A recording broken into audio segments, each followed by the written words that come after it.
BNP budget প্রত্যাখ্যানের বিবৃতি আগেই তৈরি করে রাখে বলে মন্তব্য করেছেন পররাষ্ট্রমন্ত্রী ডক্টর হাসান মাহমুদ। ঐতিহাসিক ৬ দফা দিবস উপলক্ষে দুপুরে চট্টগ্রামের থিয়েটার ইনস্টিটিউটে মহানগর আওয়ামী লীগ আয়োজিত এক আলোচনা সভায় বক্তব্যকালে তিনি মন্তব্য করেন। হাসান মাহমুদ আরও বলেন, বাজেট জনকল্যাণকরী হয়েছে, অথচ বিএনপি ১৫ বছর ধরে একই বিবৃতি দিয়ে আসছে। ক্ষমতার বাইরে থাকায় দেশের উন্নতি তাদের সহ্য হয় না।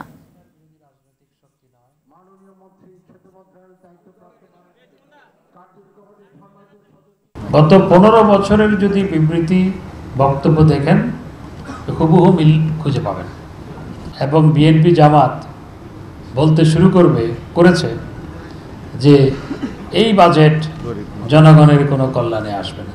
আরে বেটা, জনগণের কল্যাণে যদি না আসে তাহলে দারিদ্রতা ৪০% থেকে নেমে ১৮.৭% কেমনে আসলো? অতি দারিদ্রতা ২২% ছিল, সেখান থেকে নেমে ৫.৭% নেমে এসেছে। এটি তো এই বাজেট বাস্তবায়নের কারণেই সম্ভবপর হয়েছে।